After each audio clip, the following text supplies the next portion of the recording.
Oke, halo semuanya, perkenalkan saya Meser dari hardtobeat.com, recording on the go. Nah, di video kali ini saya akan membahas tentang voice recorder.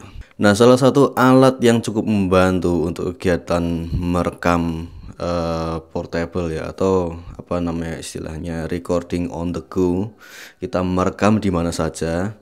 Salah satu alat yang menunjang kemudahan untuk itu adalah salah satunya adalah dengan memiliki voice recorder atau portable voice recorder. Lalu apa yang membedakan voice recorder yang murah seperti ini ya, voice recorder ini, dengan voice recorder yang agak mahal? Misalnya seperti ini ya, Tascam DR05X yang mungkin sudah pernah saya review dan sudah sering saya gunakan.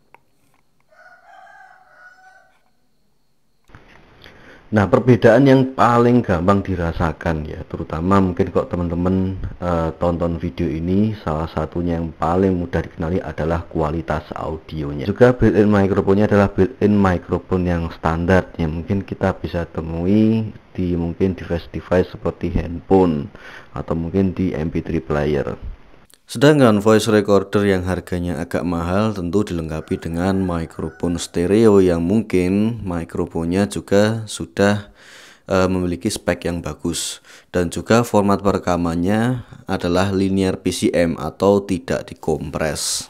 Format perekaman linear PCM biasanya membutuhkan space yang besar pula, makanya untuk voice recorder yang harganya mahal biasanya support micro SD atau support memori hingga bergiga-giga, bahkan sampai 128 giga. Sedangkan untuk voice recorder yang harganya murah biasanya sudah include internal memori 4 sampai 8 giga. Kenapa? Karena untuk format perekamannya dia kapasitasnya tidak terlalu besar, size-nya tidak terlalu besar. Nah, untuk voice recorder yang murah-murah seperti ini biasanya akan cocok digunakan mungkin untuk jurnalis, atau mungkin untuk wawancara atau interview, atau mungkin untuk merekam telepon misalnya, atau untuk kegiatan merekam-merekam yang tidak membutuhkan kualitas yang terlalu bagus tetapi membutuhkan kecepatan, kepraktisan yang tinggi. Jadi misal kita mau wawancara, mau interview, kita langsung keluarkan device-nya, nyalakan, nggak perlu butuh waktu startup yang lama, kemudian langsung hit record dan langsung terekam. Sehingga kita bisa mendapatkan hasil rekaman suara yang cukup jelas, tidak perlu kita buka aplikasi perekam di HP dan nanti tiba-tiba ada yang telepon misalnya, atau mungkin ada SMS masuk atau email masuk dan itu menjadi sesuatu hal yang mengganggu di audionya atau hasil rekamannya. Nah, buat yang mendapatkan kualitas audio yang lebih bagus bisa menggunakan voice recorder yang agak mahal. Jangan menggunakan voice recorder yang harganya murah.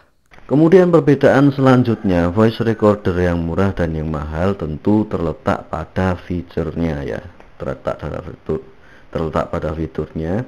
Yang mana voice recorder yang lebih mahal biasanya fiturnya lebih banyak. Tapi tidak menutup kemungkinan juga voice recorder yang murah punya banyak fitur.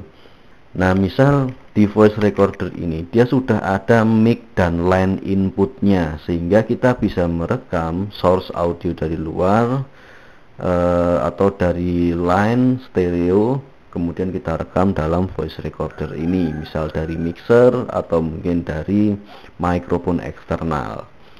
Dan kemudian voice recorder seperti ini juga sudah mendukung direct monitoring, jadi kita bisa monitor langsung menggunakan headset ya. Nah, kalau teman-teman mencari voice recorder yang menggunakan mikrofon stereo tapi dengan budget yang sama seperti ini, teman-teman bisa menggunakan voice recorder Remax RP1. Saya sudah coba voice recorder itu dan hasilnya cukup memuaskan di beberapa project saya. Oke, jadi kemarin aku habis eksperimen bikin power ampli.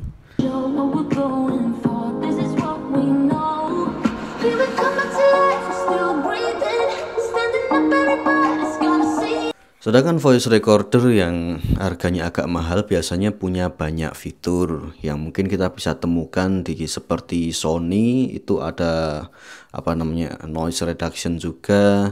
Terus kemudian dia ada fitur overdubbing dan lain sebagainya. Nah, untuk Tascam sendiri ini fiturnya juga udah banyak banget, saya sudah review. Dia bisa jadi mikrofon USB, bisa jadi mode audio interface, kemudian bisa overdub juga, dan kemudian ada fitur efek reverb dan juga digital tuning ya, digital sebagai tuner ya, chromatic tuner. Dan masih banyak fitur yang lainnya, teman-teman bisa tonton reviewnya di pojok kanan atas. Itu adalah perbandingan voice recorder yang murah dengan yang bagus. Semoga bisa jadi pertimbangan jika teman-teman ingin membeli voice recorder. Oke, mungkin cukup sekian dari saya, semoga bermanfaat. Buat kamu yang merasa terbantu dengan adanya video ini, silahkan share video ini ke semua orang yang pernah kamu temui selama seumur hidup kamu. Dan jangan lupa subscribe. Jika ada pertanyaan, silahkan di kolom komentar. Sampai jumpa di video saya selanjutnya.